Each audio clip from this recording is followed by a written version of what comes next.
Great. All right. So what chapter do you want to start on? 19? Okay, we'll just go in order then. So just to recap, midterm 4, the last midterm before our cumulative final exam. Oh my gosh, is my screen? Come on. It's frozen. Okay, give me a second. Midterm 4 covers all of chapter 19, so chemical thermodynamics, and part of chapter 20, electrochemistry. These chapters kind of have something to do with one another in that in both we are inspecting spontaneous reactions and thinking about the Gibbs free energy related to those reactions and predicting spontaneity that way. So, yeah. So let's just, I guess, just go on with it. All right, so chapter 19. Chemical thermodynamics. In this chapter, we look at not only entropy changes of reactions, but also Gibbs free energy changes of reactions. Both of those relate to the spontaneity of reactions. So that chapter covers both of it. It's not just entropy, but entropy is a big factor here. So how we measure entropy, it is not simply disorder. Entropy is actually a statistical mechanics inspection of a sample, where the absolute entropy of the sample is proportional or related to W, where W means the number of microstates for that sample. So a microstate is how much can you change and adjust a sample and it still have the same energy.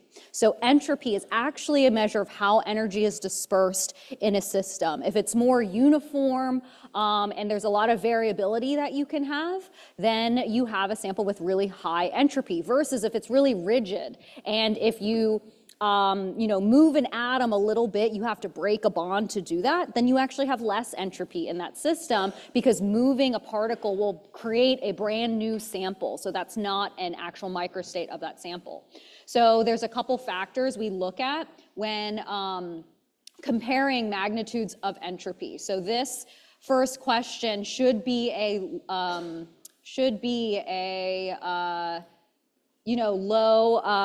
like a low-hanging fruit type question. Comparing entropies of two different samples, typically we ask you to either rank them or just choose which one has higher entropy. And so the factors that we look at when trying to choose entropy include the temperature of the sample. Other things is so temperature, volume of your sample. Both of those things affect entropy, where, so let's actually write the trends here. S will increase if temperature increases. Hot samples typically possess more entropy. The particles are moving faster. There's more possible molecular speeds that you can have in hotter samples. What is also kind of weird, and students often get incorrect because they simply think that entropy is disorder, is that actually larger volumes have more entropy. If you have the same number of particles in a larger volume, you actually have more microstates. So an example is, think about all the people in this room right now, in this relatively small room. There's a lot of you. Pretend each of you is a gas particle, right? Think about all the possible places we can place people in these seats in this room. Now, let's all of us go outside into the world, right? Let's go out into the oval. Think about how many possible places can we now place all of ourselves in the oval.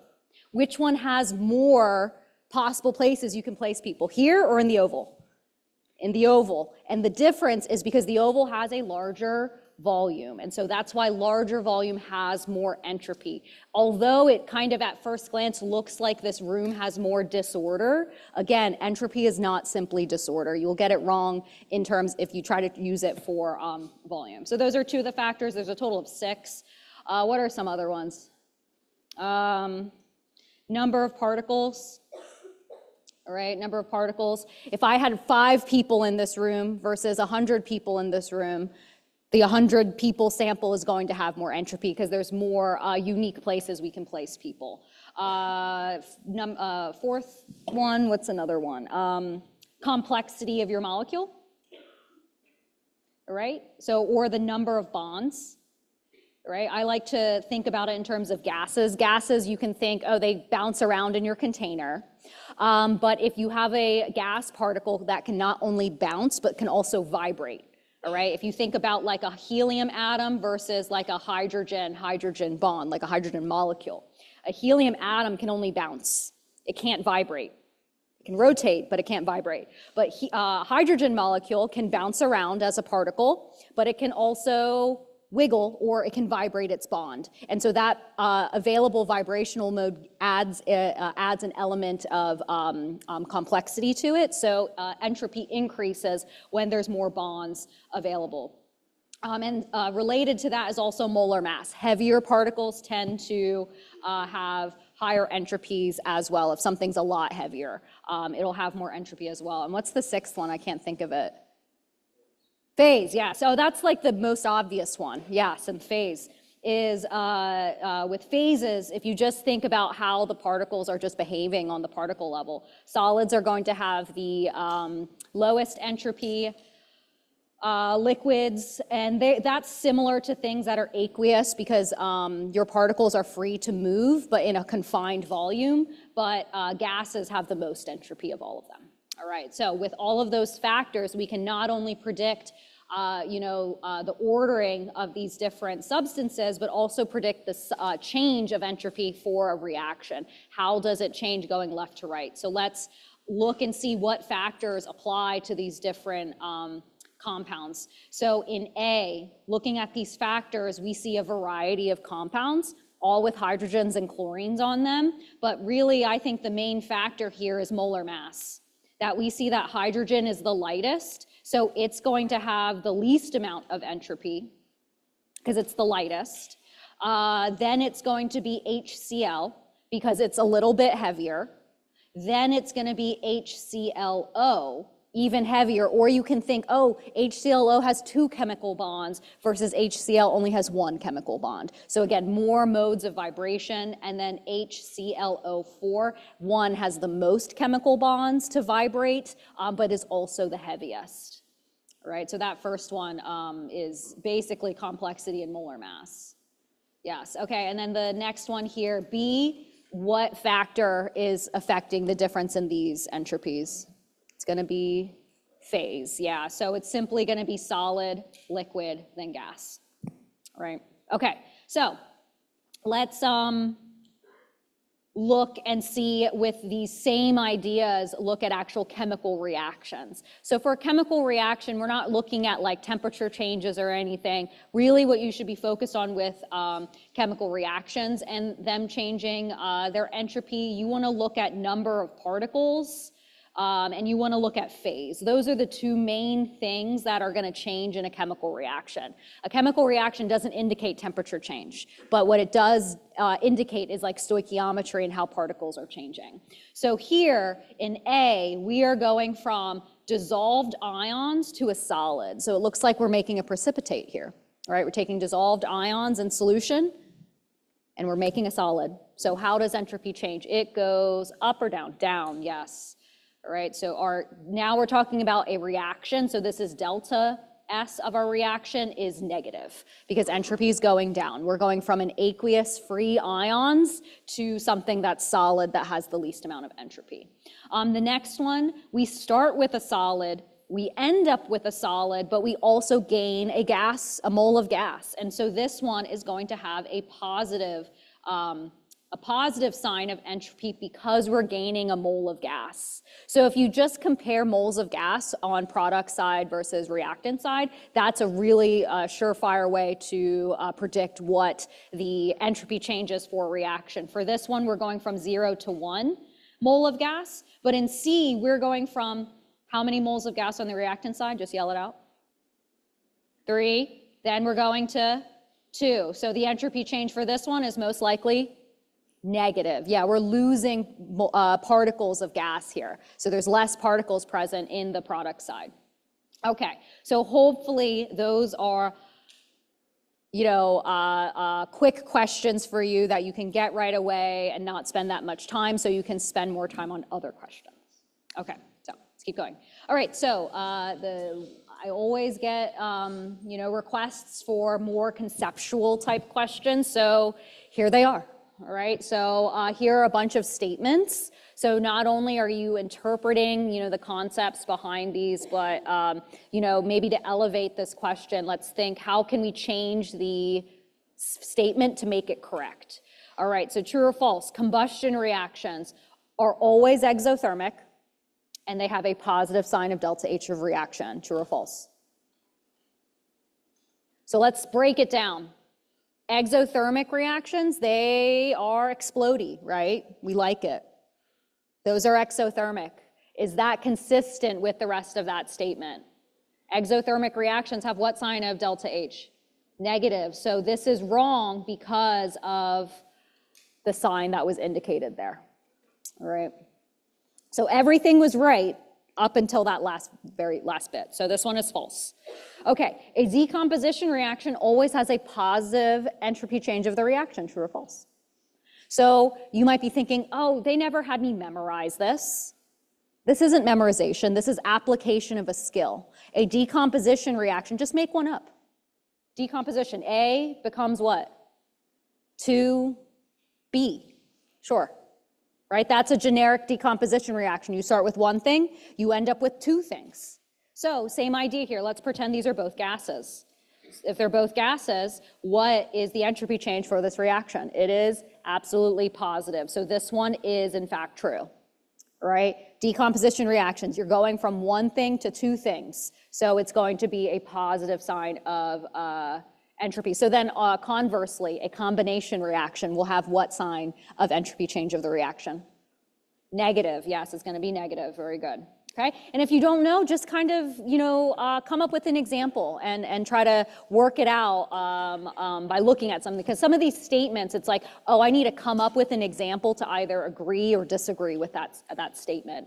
And that's kind of how I work through conceptual questions. Okay, the second law of thermodynamics says if delta S of the reaction is positive, the reaction is spontaneous. True or false? True or false? What do we think? It is false. What makes it false? But I thought, yeah, we're always looking for positive delta S's. But delta S of what?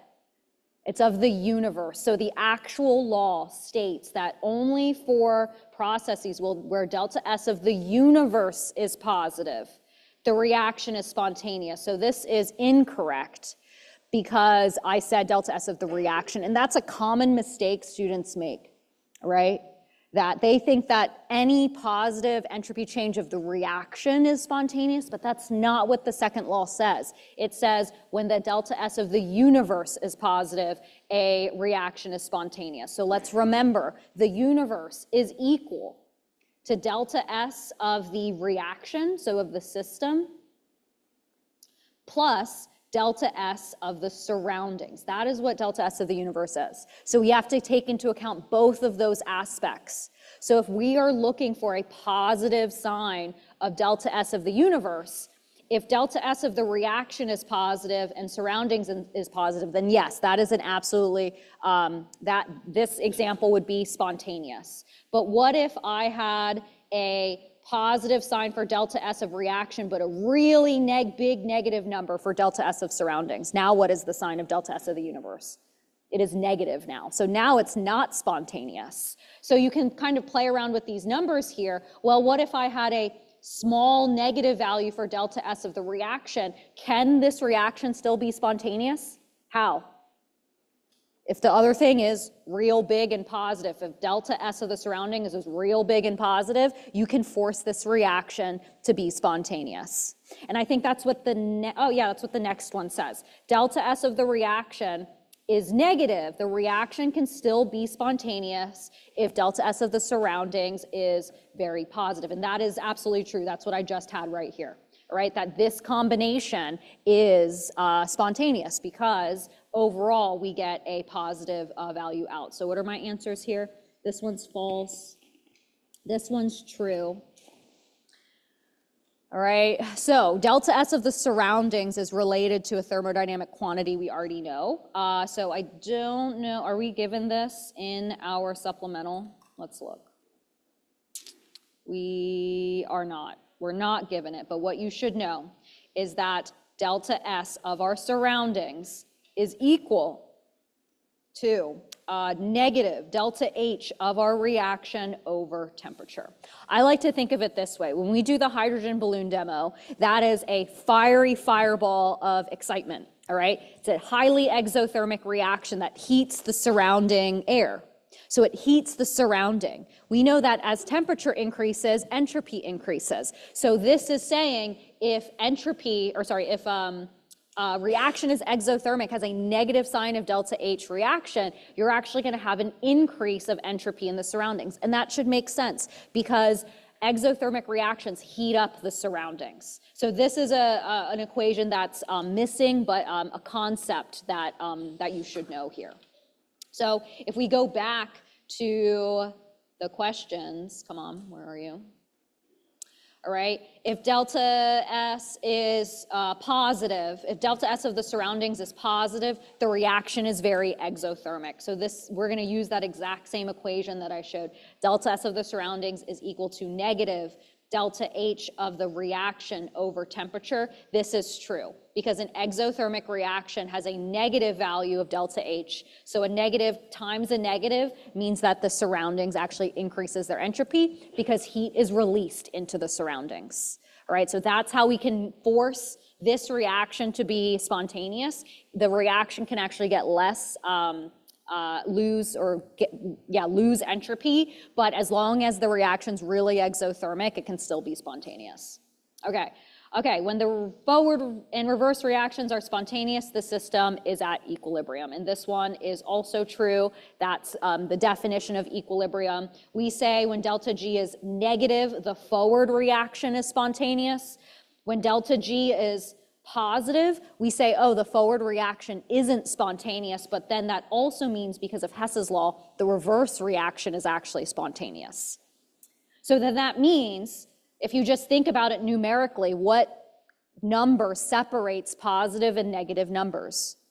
0. And so if the forward reaction is spontaneous when delta G is negative, reverse reaction is spontaneous when delta G is positive, in the middle, 0, is when delta G is 0. This is where you're at equilibrium. Your reaction is neither spontaneous in the forward or reverse direction. You are at equilibrium. You have equal rates going both forward and backward at the same time. That is what chemical equilibrium is. Okay, and so we oftentimes use chemical equilibrium like in this follow-up question, and we utilize the equation delta G equals delta H minus T delta S. If you recognize that when a sample boils, you are actually at the boiling point temperature at equilibrium between the liquid and the solid. And so in this question, we are boiling mercury, but still it's equilibrium between a liquid and a solid. So I'm asking you, given these thermodynamic quantities, can you tell me the temperature at which the liquid is in equilibrium with the gas? Was I saying solid? I meant gas. The liquid and the gas. So I'm essentially asking you, what is the boiling point temperature? And so in this question, you need to recognize, okay, vaporization, boiling, we're at equilibrium, so we set delta G equal to 0. So if we do that, we can rearrange some stuff and say, oh, the temperature at which equilibrium is achieved is delta H over delta S. I give you these two values so you can figure out the temperature at which this reaction achieves equilibrium. You just got to be careful with your units, because note that vaporization is given in kilojoules per mole, but entropy is joules per mole. You need to convert one of them so it matches. It doesn't matter which one. So here I don't like big numbers. So this is 59.11 kilojoules per mole over 0.0929 kilojoules per mole Kelvin. If you're going to mess up, you won't convert one of these units. All right, entropies are typically small numbers, so they're in a joule Kelvin value, also from the textbook table values, and vaporizations are large numbers, so they're typically in kilojoules. So whatever temperature that is, I don't feel like looking it up. But when you calculate it, when you divide those numbers, what unit comes out? What unit comes out? Kelvin. Yes, you can tell because the unit of entropy has Kelvin in it. So make sure that if you have to do a Celsius to Kelvin conversion, that you do that before plugging everything in. Okay, yeah, I don't have my key, so. Okay, ooh, I love these. Without doing any calculations or looking anything up, tell me, when is this reaction spontaneous? So, if we're talking about spontaneity, really what I'm asking you is let's calculate delta G. When is it positive, when is it negative? So in order to do this, I need to predict what is the sign of delta H and delta S. Okay, so let's predict what are the signs of delta H and delta S. So tell me. Well, let's do I guess the easy one first, the ones that we've done already. Tell me, what is the sign of delta S in this reaction? It's probably, so we're going from 6 moles of gas to 7 moles, so it's most likely positive. Yep, it's positive. What about delta H? Oh, DrN, I have no idea. What kind of reaction is this? Combustion, and it's explodey one, yeah. So explodey reactions have what sign of delta H? Negative, they are exothermic. Okay. Well then how do these numbers, or I don't even have numbers, how do these values help us figure out whether the reaction's spontaneous? Well, you just gotta play around with the numbers. The goal is delta G needs to be a negative number, so think about what conditions allows that to happen. So we just deduced that delta H is negative, so we want a negative value of delta G. But we are subtracting a positive delta S. Remember, T, temperature, in this equation is in what unit? Kelvin. So you can have a Kelvin anywhere from like 1 Kelvin to 1 billion Kelvin. Those are your possible temperatures that you can have. Can you have a negative Kelvin? No, you can't. You can't even technically have a 0 Kelvin. That's impossible. So the idea here is that this temperature value is always going to be a positive number. So it's the delta S that changes dramatically here. But what we can change is the temperature. So when the temperature is really, really low, when it's cold, this whole term literally is small. So in my head, I like to make it small and ask myself, what is the sign of delta G when I take a negative number and subtract a small positive number? It becomes negative. It's still negative. But what if the temperature is really, really high and you start with a negative number and you subtract a big positive number? What is the sign of delta G? Still negative. So what does that mean? This reaction is always spontaneous at all temperatures. Very good. Yeah, so this reaction is always spontaneous at all temperatures because any temperature will always give a negative value of delta G. Let me give you another example where it actually does change. Let's pretend we had an example where delta H was negative and delta S was also negative. Let's ask ourselves, in what conditions is this reaction spontaneous? Delta H is negative. We're going to subtract T times a negative delta S. So at low temperatures, really cold, what's the sign of delta G? Right there. It's going to be negative because you are taking a negative number and subtracting a small negative number, which is the same as adding a small number. So it's still going to be negative. Versus at high temperatures, so make T really big. Now what is the sign of delta G?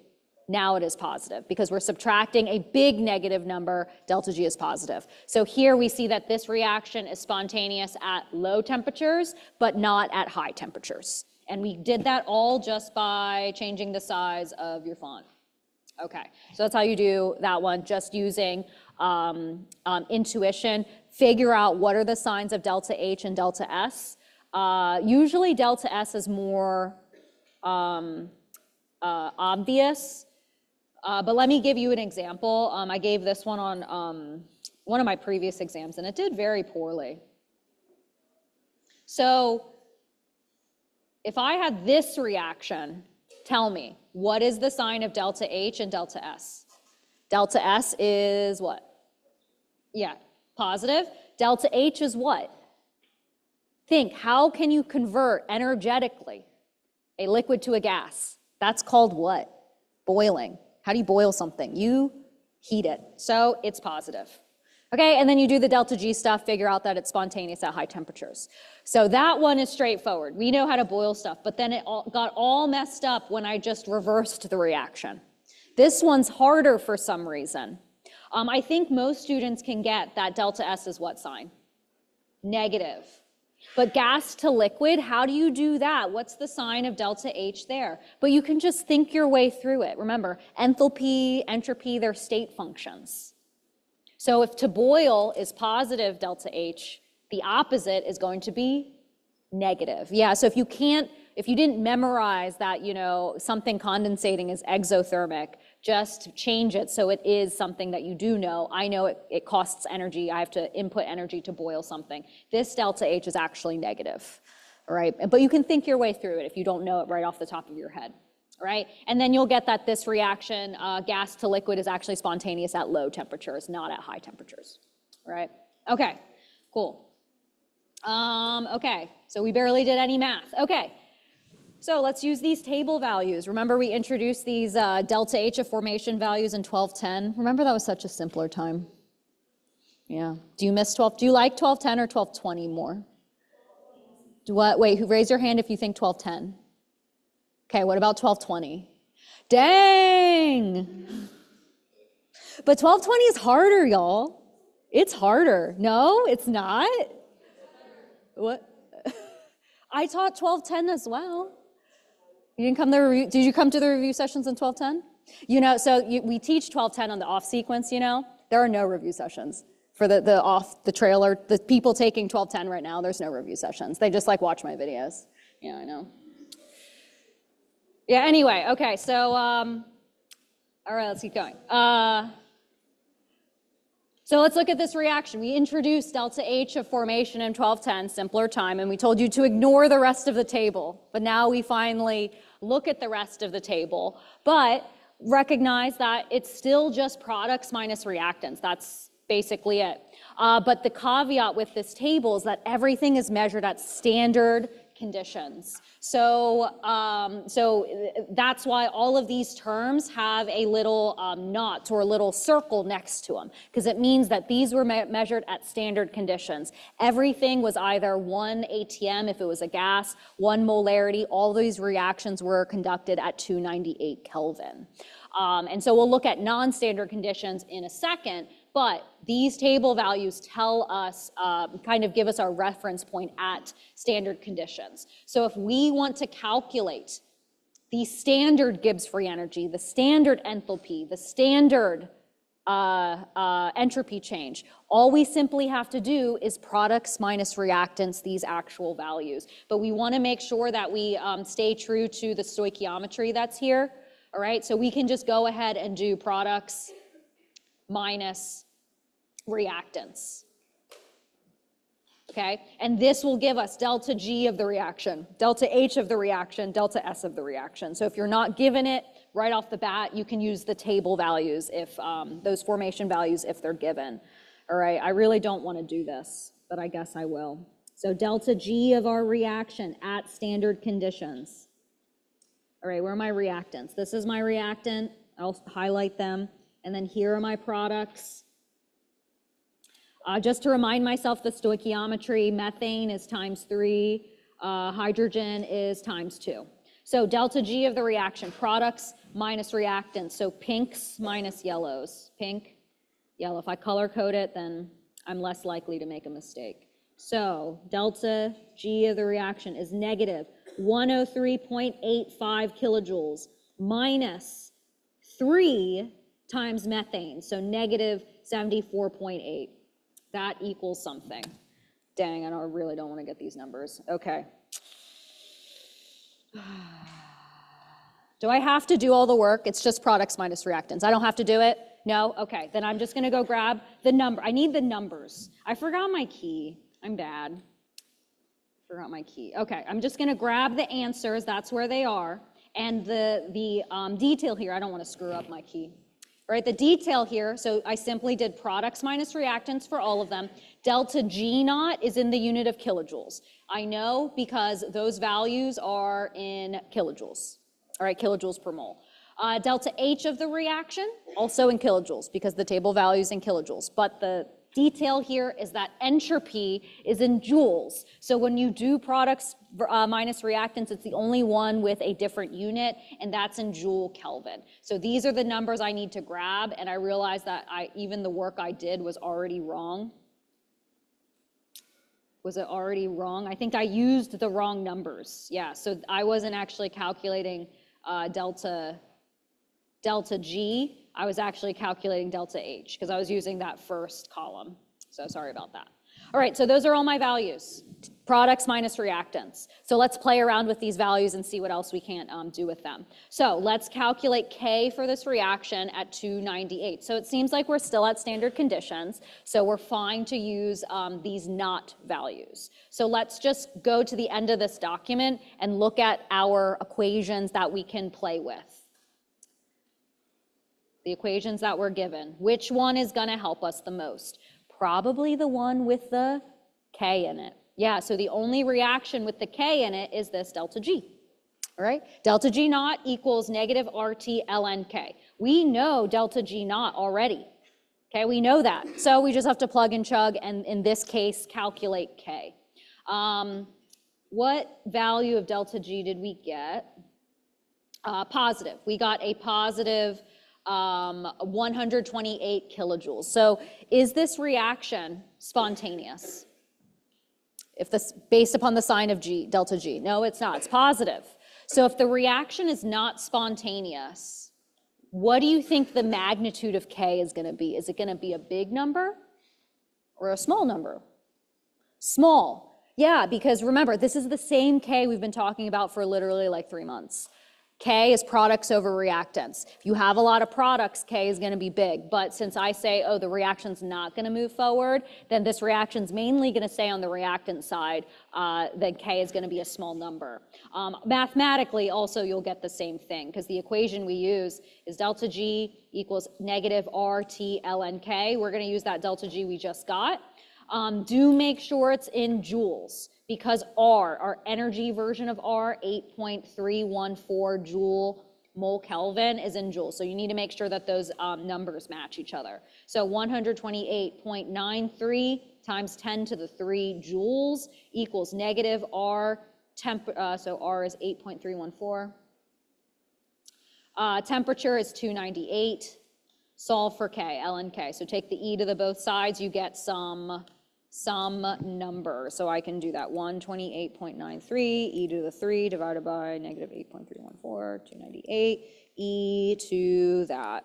It is a tiny number. I get that K is equal to 2.5 times 10 to the negative 23. So if you got a big value of K and a positive value of delta G, hopefully something in your brain says, oh, those can't work out. Maybe I like messed up a sign somewhere. Okay. So note how this was at standard conditions. So I was fine to use delta G naught because our temperature was 298. And that's when delta G is solved for. It's delta G at room temperature at 25 degrees Celsius. But let's see, will this reaction occur on the surface of Venus at 475 degrees Celsius? So if we are at 700 Kelvin, are we still at standard conditions? We are not. So is this value of delta G that we got previously, is this true on the surface of Venus? It is not. So we have to calculate the new delta G at this temperature. And to do that, we're going to make an assumption. We're going to assume delta H and delta S do not change with temperature. Do not change. But delta G does change drastically with temperature. So what we're going to do is calculate what is the new delta G value at these non-standard conditions using the delta H and delta S values we already know, right? At this new temperature that we were actually just given. So we're assuming delta H and delta S don't change, but delta G will at this new temperature. So we're using the other thermodynamic values that we got in that first question. So delta G at these conditions is, and again, make sure your units match, is 120.55 times 10 to the 3 joules. That's delta H. minus this new temperature, 748 Kelvin, times entropy, so negative 27.84 joule Kelvin. Stupid finger. Joule Kelvin, all right? So this will be our new delta G value at the 748 temperature because we're no longer at standard conditions. So 1 to the 3 plus 748 times 27.84. So I get my new delta G is something like 141.3 times 10 to the 3 joules. So at this temperature, is this reaction spontaneous? No, why? Delta G is still positive, so this reaction still is not spontaneous because delta G is positive. All right. So follow-up question then, what is the new K value at this elevated temperature? So note here that for B, I calculated K at 298. That was at standard conditions. So I was fine to use the delta G value from the table. But now at this new temperature, 248, if I want to calculate K, I actually have to use the delta G at that temperature. So you have to calculate it first using enthalpy and entropy of the reaction. First at that new elevated temperature. So we're actually going to do delta G equals negative RT ln K again, but we're going to use this different delta G instead at this non-standard temperature. All right. Yeah, and so you just plug everything in again. So it's 141.3 times 10 to the 3 joules equals negative 8.314, that version of R. This new temperature, 748 Kelvin. Natural log K, solve for K. What a lot of students will do with this question, calculate K for this reaction on Venus at this higher temperature. They'll just use this original equation and the original delta G at standard conditions and plug in the new elevated temperature here in temperature, but this delta G is only good at standard temperatures. Delta G changes drastically at different temperatures, and we predict it using this delta G equals delta H minus T delta S. We assume that enthalpy and entropy do not change with temperature, but delta G does. Okay, dang. Okay, how much more? Okay, just one more page and then we're done with chapter 12. Okay, so delta G, we talk about K a lot.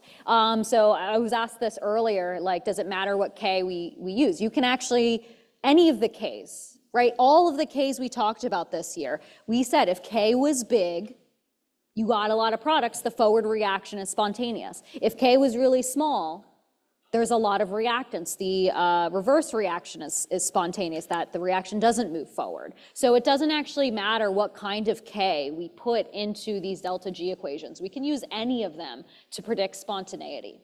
So I have a sample here, so chromium hydroxide, there it is, its KSP. SP stands for what? Solubility product. So that means we throw this thing into water. We throw it into water, the solid, a chunk of it, and it dissolves into its ions as if it were, a strong electrolyte, which it is. So we gain a chromium 3+, and what else do we gain? 3 hydroxides, yes. So let's write the K. So this is the KSP expression that represents the KSP that's given is 6.3 times 10 to the negative 31. That's what that expression represents. To be more specific, we can say, the expression, the full expression for KSP is equal to the concentration of chromium 3+ at equilibrium times the hydroxide concentration at equilibrium cubed, because there's 3 of them. And then this has to equal 6.3 times 10 to the negative 31 for any saturated solution. That calculation is going to be useful to us. Because remember in chapter 17, we compared KSP to Q, where we said, if Q was bigger than KSP, a precipitate would form. Remember doing that? Or did you block that out? Yeah, okay. Well, it has to come back. Versus if Q was less than K, that no precipitate would form. We can use delta G to predict the exact same thing. And I'll prove it to you. So with all this information, let's calculate delta G at standard conditions of a saturated solution of chromium hydroxide. So since we're talking about standard conditions, we can just go ahead and use delta G equals negative RT ln K, but K is going to be KSP. Right? So simply this temperature, since we're at standard conditions, is 298, and we just plug in everything normal. We were already given KSP, you just plug and chug. Since we're calculating delta G naught, because it's at standard conditions, this is related to K.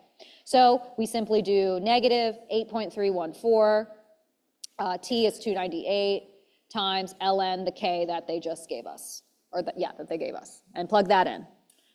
But without even putting it in your calculator, tell me, what is the sign of delta G that comes out probably? Positive, yes, because K, real small. That reaction ain't gonna go that forward that much, so it's gonna be really positive.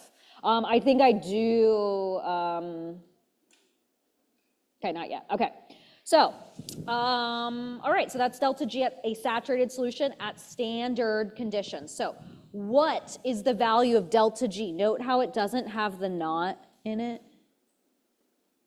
Of a saturated solution of chromium hydroxide at equilibrium. So the reaction is at equilibrium now.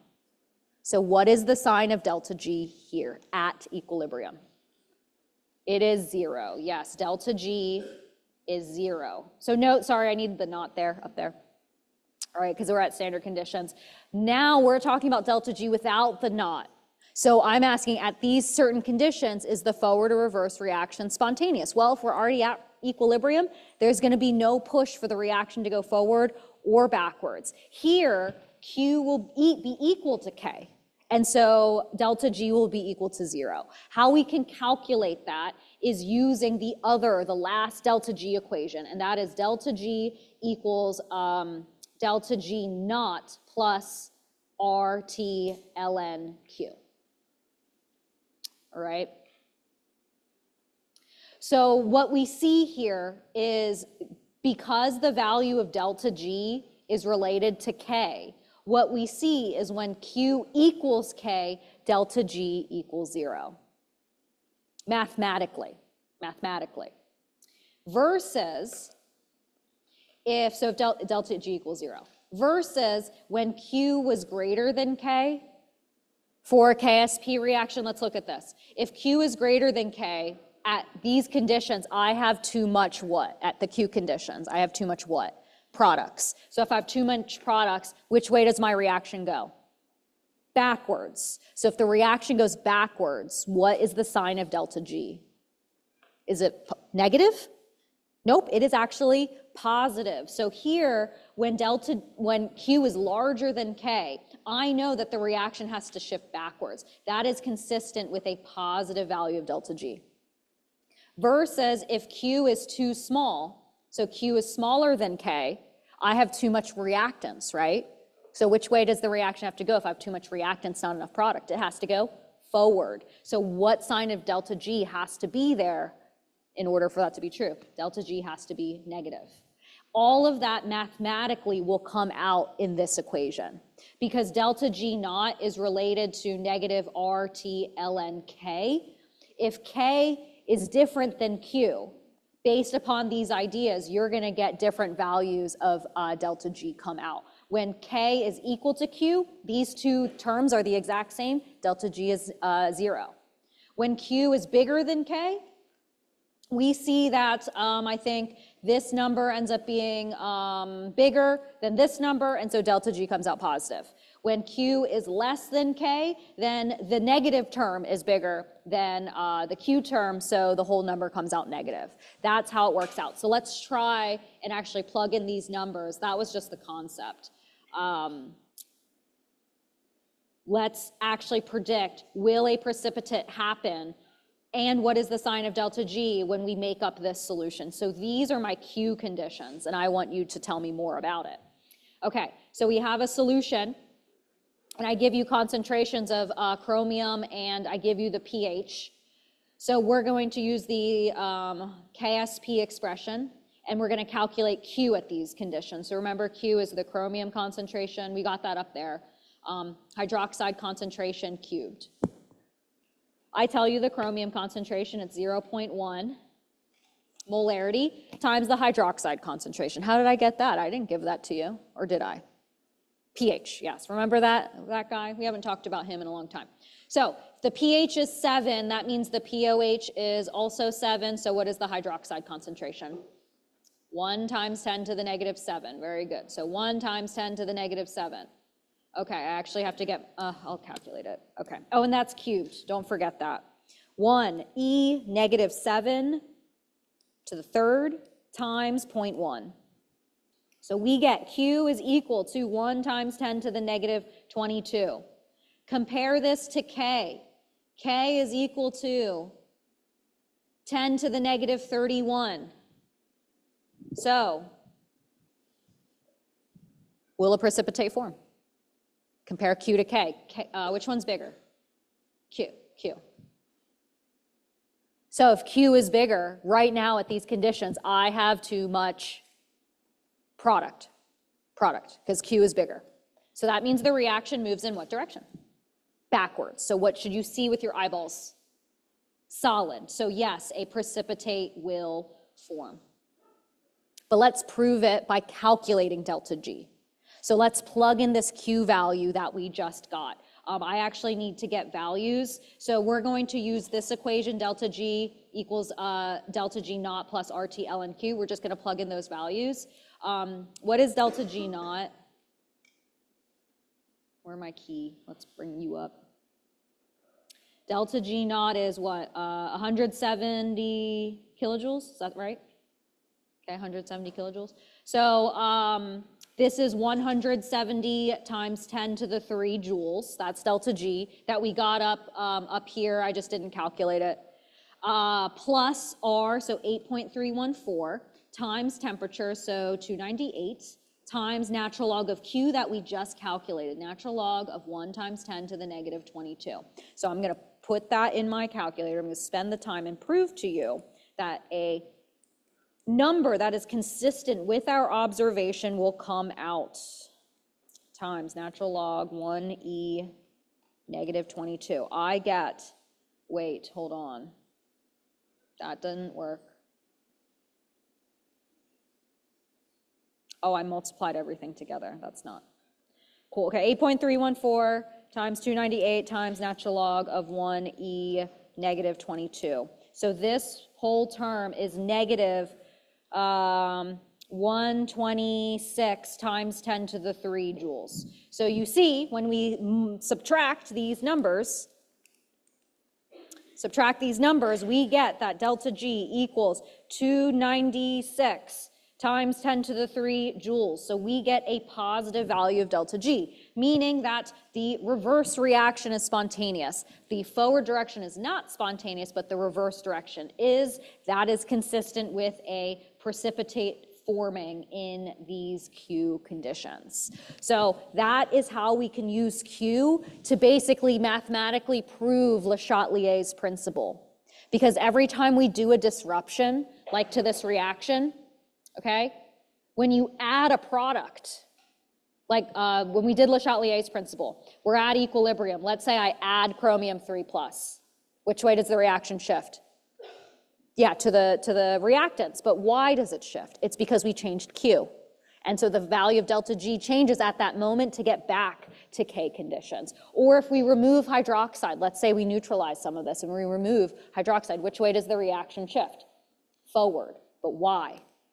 Because delta G is negative that moment when we disrupted it, we changed Q enough to make delta G negative. So all of these things are related to one another. When we learned about Le Chatelier's principle, just like the concept, we just talked about the trends, but this is why everything happens. So I hope you feel smarter now of why everything happens. The reaction shifts not because it shifts spontaneously, not because of just like Le Chatelier's principle, but it's actually because of the value of delta G.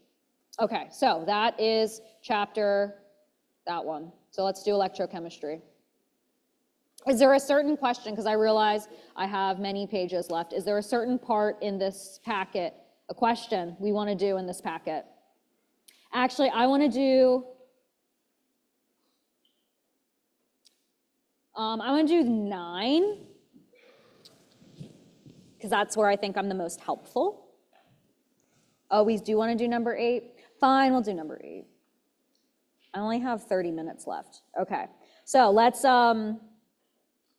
go through how to dissect, deconstruct a redox reaction. So here I have a redox reaction, but it's unbalanced.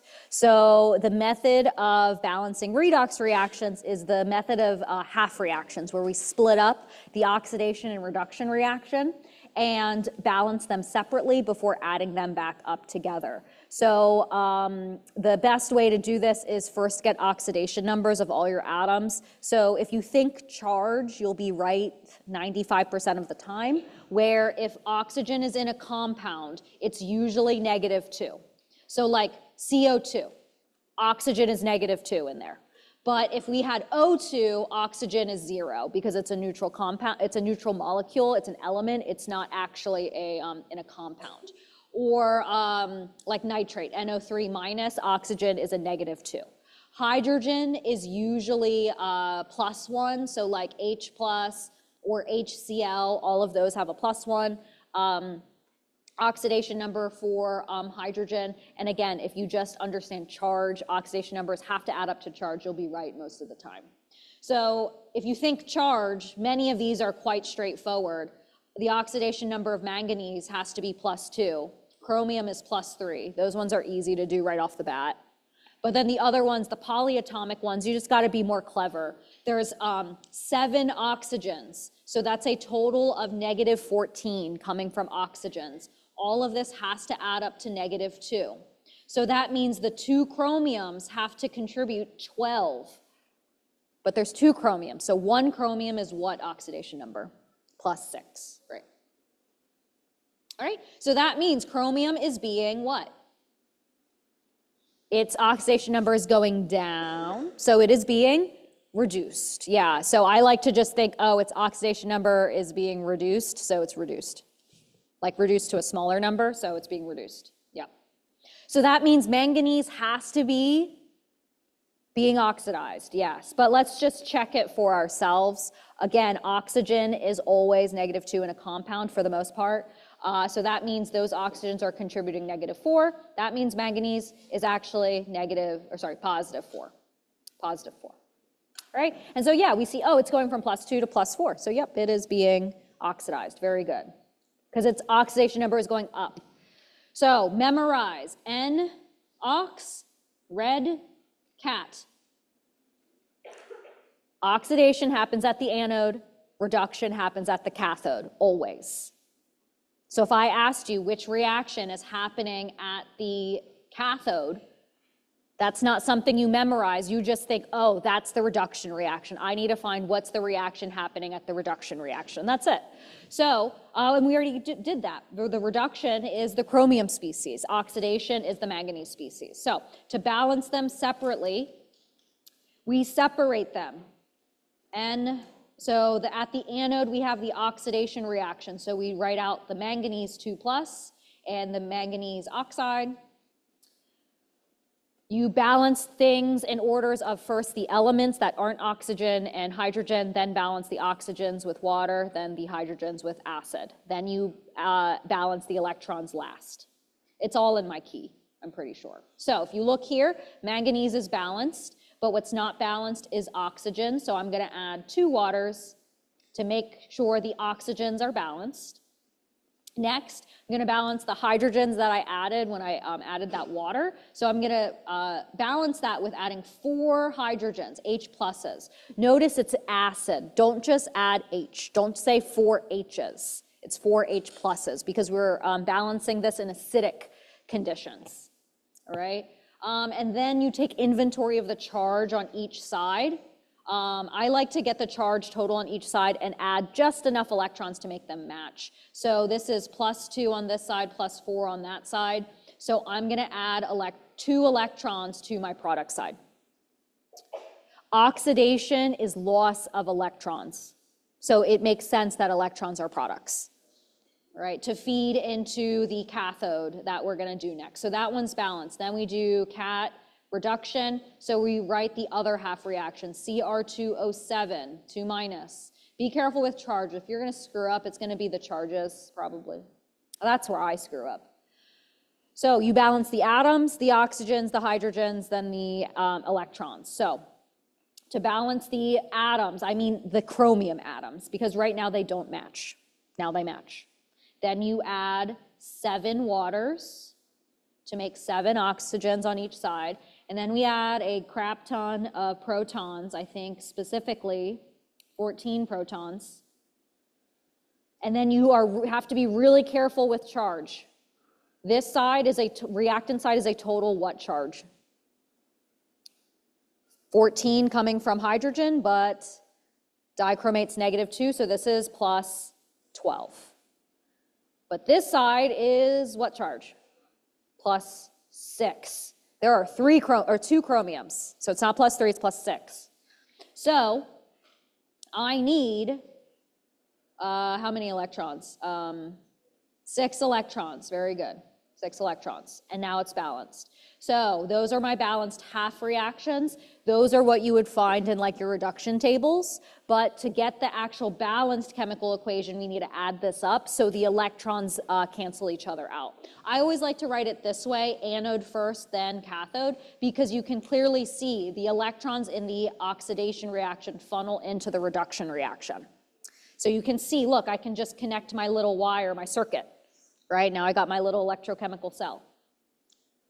So if you add these up as is, they will not cancel. So you have to multiply both of these by a common factor so they cancel. So I think you just multiply the top one by 3. So all of these coefficients now, water, there's 6 waters, 3 manganeses, 3 manganese oxides, 12 protons and 6 electrons. Now you can add them up and cancel out anything that's repeating, all right? Okay, so the substance that is being oxidized is manganese, 2+, but is also called the reducing agent because it's the substance that gives up its electrons to do the reducing. Dichromate. This is being reduced. It's the substance that's being reduced. It's also called the oxidizing agent. So I like to just memorize that agents do the opposite of what's being oxidized or reduced. Note that I'm only pointing to the reactants. I'm not pointing to the products. It's only the reactants that are reacting, right? So I'm not pointing to anything in the product side here. And then finally, how many electrons are being transferred in this event? It's 6 because that is what got canceled behind the scenes. So when you actually add this up and balance the equation, it's not super obvious how many electrons are involved. You actually kind of have to dissect the half reactions to do it. All right, and then finally, what is the cell potential and what is delta G? So we already did the hard part. We calculated or determined what's the anode, what's the cathode. So if we are calculating stuff at standard conditions, we go ahead and use table values, just like delta G, just like thermodynamic values. I like to think cell potential is also a thermodynamic value. It's just a little bit different. So to do the cell potential, you take the reduction potential from the table of your cathode and you subtract the reduction potential of whatever reaction is at your anode. So you take the numbers from the table as written, you just identify what's your cathode, what's your anode, and you subtract them. That's it. Okay, so you don't have to like flip the sign of anything. That negative sign is what does the flipping for you. So don't do it twice, is what I'm saying, because I know an anode reaction is an oxidation reaction. But when we do the negative, that's what does the flipping for us. So we just locate where those are on this reaction table, make sure you're finding the right reaction. So here is the manganese reaction, I think. Nope, nope, that's not the right one. That's the wrong manganese, it's this one. Manganese oxide solid to manganese 2+, and then the other one is this one, okay? I think I mentioned in the key, don't just look at these half reactions to get the balancing. You might be like, why is Dr. N going through all of this? The balanced reactions are right there. Are you going to get the balanced reactions on the exam? No, there's a strategy. There's 7 steps. If you do them, you'll always be right. So there you go. So don't just look at I did have them up here the whole time, so we can be confident that our answer is right for these half reactions. But what was important is the steps to actually balance it ourselves to get those half reactions. So those are our numbers. Let's plug them in. Make sure that you do cathode minus anode. So the chromium one, which is 1.33 volts minus 1.23 volts. So we should get a measured cell potential of a tiny bit, 0.1 volts, a little bit, 100 millivolts, if we set up this reaction so everything had a concentration of 1 molarity. I never opened my LaCroix.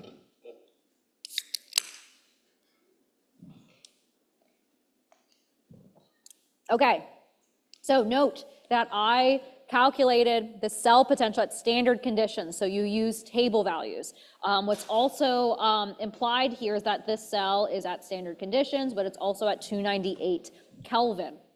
So if I want to calculate delta G not at these conditions, this is also at standard conditions, so 298 Kelvin, so we are fine to just use table values. If you look down at the supplemental information, there's one equation that relates free energy to cell potential, and that is delta G equals negative NFE. All right, we just calculated E, so all we have to do is plug in those numbers respectively. Actually, before I move on, based upon the sign of the cell potential, is this reaction spontaneous? It is, yeah, so this has a positive sign of delta G, and you can just tell, look, if E is positive, delta G comes out to what sign? Negative, so that's why it's spontaneous. So simply, we just have to plug in everything here. Negative 6 moles of electrons, we just got that. Faraday's constant is 96485. What's the unit? Coulomb per mole. And then the voltage we just got is 0.1 volts. Just believe me that a Coulomb volt is a joule. Just believe me, all right? So as long as you use moles of electrons, Faraday's constant, and cell potential in volts, a joule amount for Gibbs free energy will come out, all right? So you just multiply all of that together and you get some negative answer. All right, it'll be in joules per mole, or the reaction will be in joules, so do convert that to kilojoules probably for the exam. Okay, so yeah, just use that calculated cell potential, plug it into delta G. All right, so I wanted to do this one because it's more conceptual. Because you guys proved that you're really great at math, you're really great at using your calculator. But sometimes the concepts, that requires you to use your brain, so let me help you with that. So here, I give you the reduction potential of 2 things. So the reduction potential of X plus and Y plus to their respective neutral metals is this value and this value. What is the strongest oxidizing agent? So I gave you a lot of room, because here's the thing, conceptual questions, you don't have to keep them in your brain. You can write things down. Because I like to write things down. So if I see reduction potentials here, I'm going to write the reduction potential of this reaction, right? So here's the value that's being described. Let's write the reaction that that value describes. So the reduction potential of X plus, if it's being reduced to X solid, all I'm missing is an electron there, right? That is the reduction half reaction of X plus. This has a reduction potential of 0.5, because I literally told you that, all right? Versus Y2 plus is the other substance I gave you information on. It's being reduced to its neutral metal, so Y solid. See how its oxidation number is going down? And then the only thing that is missing is 2 electrons here, all right? So these are the reactions that are being described by the words. I like reactions. Words scare me sometimes because I can misinterpret them. Because if I showed you this reduction table, these reduction table values, and I asked you which reaction is more spontaneous, what would you look for in terms of these reactions. You're going to look for the more positive value. So just tell me, which reaction is more spontaneous, the first one or the second one? The first one. Use that information to help you with this question. The substance that is the strongest oxidizing agent. Oxidizing agents do what in a reaction? They are being reduced. So really, this question is asking which substance is most easily reduced. That's what it's asking. Now it just became a much easier question. So tell me, you just actually told me which substance is most easily reduced. It's the one with the 0.5 voltage, the highest reduction potential. But what is the substance in this reaction that's being reduced? Is it the X plus or is it the X solid? You got to be careful. It's X plus. It's the reactant. Remember, you always point to the reactant in that actual half reaction question. X plus is being reduced. None of these are, actually, some of these can't even be oxidizing agents. X and Y can't be oxidizing agents. All right. So if the question says what substance is the strongest reducing agent, what is that? What am I actually asking you? What is most easily oxidized? Yes, what is most easily oxidized? So in the previous one, we did, okay, easily reduced. We were looking for the most positive reduction potential, the most spontaneous reduction potential. But if I'm looking for oxidation, should I be looking at reduction values? I should probably looking for the most positive oxidation value. But did I give you oxidation values? No. But the special thing with half reactions is that if I reverse this reaction, now it's an oxidation value, or an oxidation half reaction. But what I have to do is actually reverse the sign of the reduction potential. So let me just rewrite those two reactions because I think this is important concept. It's kind of like, remember in chapter 17 and whatever, or 16, when I was like, the stronger the weak acid, the bigger the Ka. Remember that? But the stronger the acid, the weaker its conjugate base. So it's the same thing here. The better X is at being reduced, the crappier X is at being oxidized, because reduction potential is a positive number. But for this reaction, if I flip it to be oxidation, its oxidation potential is now a negative number. So it's that same kind of like opposites thing that we have to deal with all the time. But I'm going to write those reactions here. So if I flip that first reaction, X is being oxidized to X plus, and then there's an electron, where the oxidation potential of this is actually negative 0.5. So this reaction is not very spontaneous, versus Y solid becoming Y2 plus now has an oxidation potential of plus 0.25. So which one is more spontaneous, the first red reaction or the second one? The second one. So we see here that Y solid is the best reducing agent because it's the most easily oxidized. So two things here. We looked at the thing that was most crappily reduced, but we had to look at the products because remember, an oxidation reaction is the reverse of that of a reduction reaction. Okay, putting it all together. So here's a third member, third teammate, Z plus. Here is its reduction potential, so 0.2 volts. Complete the statement. Z plus is a stronger oxidizing agent than what? So if I'm talking oxidizing agent, I'm talking about ability to be reduced. So I want to compare this reduction value to the other reduction values that we have listed here. So here are the other reduction values, so let's compare all of these. Where does Z lie in here? It's a stronger, it's better at being reduced than Y2 plus, but not as much as X plus. X plus is better at being reduced there. So here, Z plus is the stronger oxidizing agent than just Y2 plus. Okay. Versus, okay, Z solid, so now we're talking about oxidation reactions, is the stronger reducing agent or the thing that is being oxidized.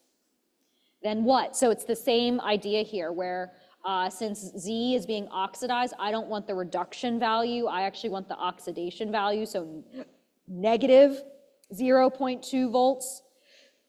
Compare this number to the two other oxidation numbers that we got before. So we see that 0.2 is not as negative as negative 0.5. So we see that it is a stronger reducing agent than X solid, right? It's less, it's more positive, but it's not as positive as Y solid, right? So that's definitely a tricky conceptual one because we're talking about opposites. All right, so we have 15 minutes. I don't want to do this one. Let's do this one, putting it all together. Complete the statements. All of this is related, okay? A spontaneous reaction has what sign of delta G? Negative. When it's spontaneous in the forward direction, that's typically what we're meaning. A redox reaction that happens has what sign of E cell? Positive. And the reason is because delta G equals negative NFE. That's why. That's why positive E's give negative delta G's. Both of those are spontaneous. A redox reaction that has a large value of E cell has what kind of K value? Large, yeah. And again, because here delta G is negative NFE, delta G is also equal to negative RT ln K. So if E is big and positive, delta G is negative. If delta G is negative, K is big because the forward reaction is spontaneous. All of this is related to one another. And then finally, if a redox reaction has a negative E cell, the reaction is not spontaneous. The reaction stays on the reactant side. We have a small value of K, right? Because the reverse reaction is spontaneous, you can think, or the reaction stays on the reactant side. Okay. All right, let's do some more conceptual ones. I don't want to do the math ones. Okay. Let's write the K expression for this redox reaction. Let's remember if we can do that. K expressions, it is always what over what? Products over reactants. Really no different here. So K is equal to concentration of zinc, 2 plus, times. So in this case, because it's a mixed heterogeneous equilibria, we're going to mix concentrations and pressures. So pressure of hydrogen. And the reason we can do this is because everything is referenced to standard conditions where all things that are aqueous are in molarity and all things that are gases are in ATM. So we are allowed to mix concentrations and pressures. Yeah, okay, there we go. Over what goes in our product side, or our reactant, sorry, our denominator. We got H plus, but it is squared. That's K. Also, you can think of this as Q. This is really useful to us because in the Nernst equation, we can calculate, so if this reaction was run at standard conditions, what would the concentrations of everything be? 1. What would the pressure of hydrogen be? 1. So at standard conditions, if you plug in all these concentration, what is the value of Q? 1.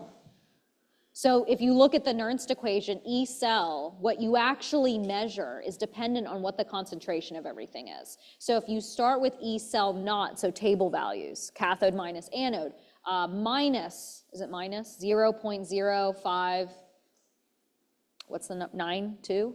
Is it 92? It's something like that. Over N, the number of electrons transferred in the reaction, times log of Q.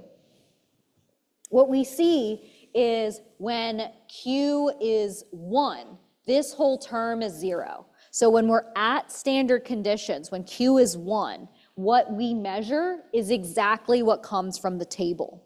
But that's not what this question is asking. It's asking, okay, what if we make the following changes? How will the E cell, the measured E cell, change? Really what I'm asking is how does Q change? right, for all of these things. If Q changes, if Q is big, if Q is a big number, log of Q is also a big number. So how will the value of E cell change? It will go down. But if Q is a small number, if it gets smaller, now we're subtracting a smaller number. So we see, oh, E cell actually goes up, okay?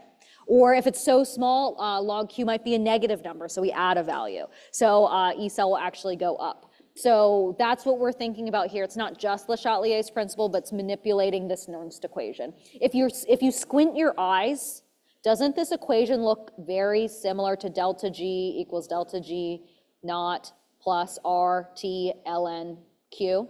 Don't they look similar? It's because they are the same reaction. It's the same equation. Do you have a question? No? Okay. So we're just asking, we make these changes, how does Q change? How does the E cell or delta G change here?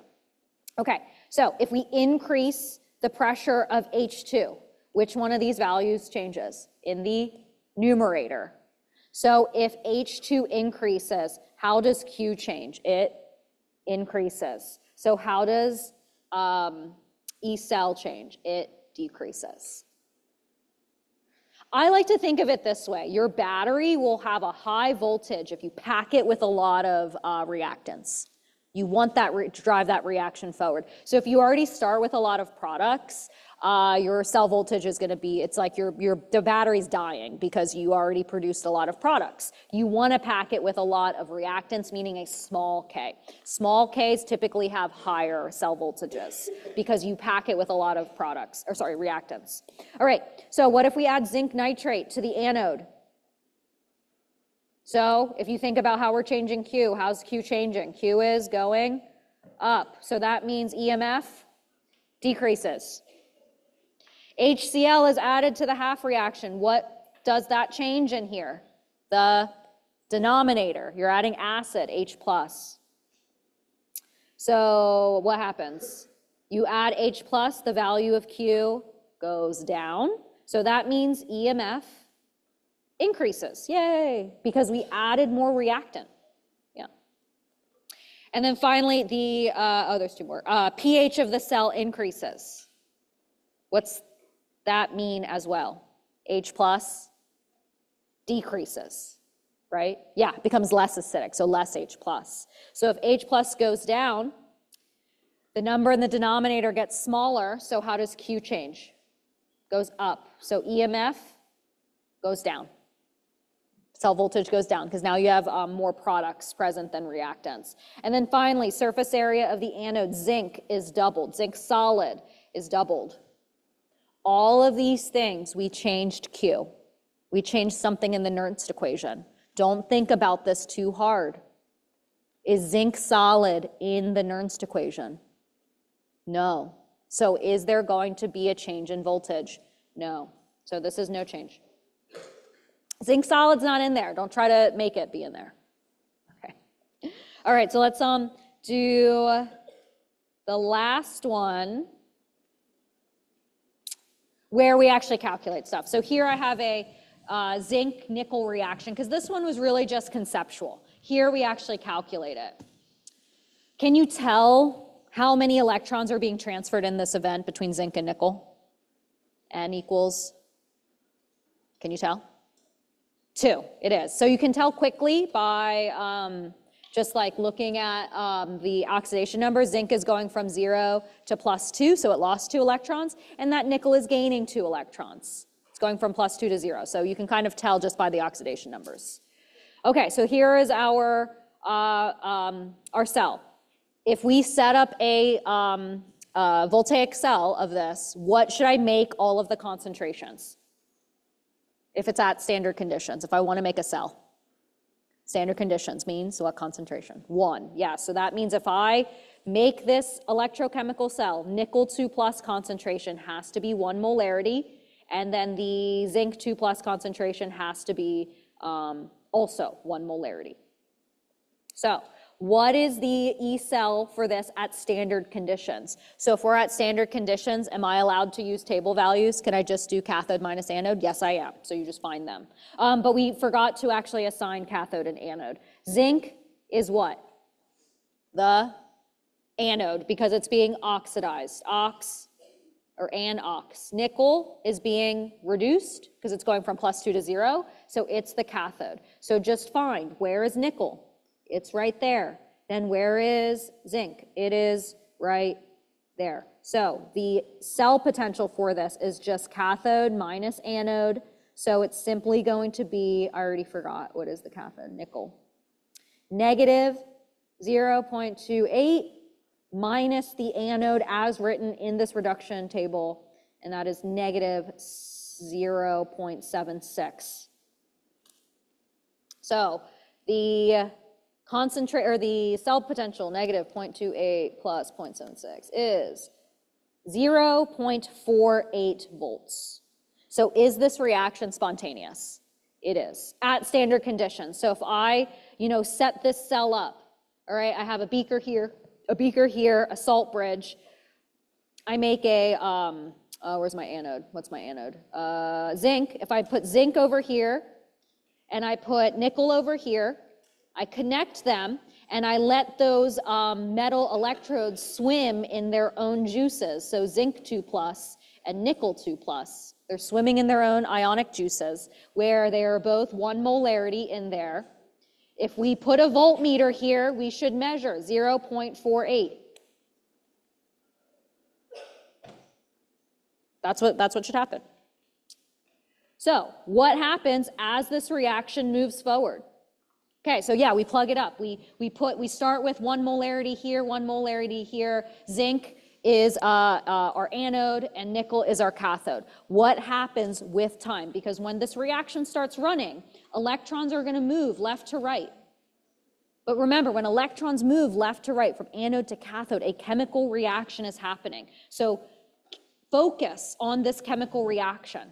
So once this cell is set up and it's running, how does the concentration of nickel 2+ change?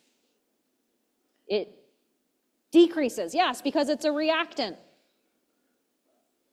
It's reacting. Concentration of zinc 2+ changes how? It increases because it's a product.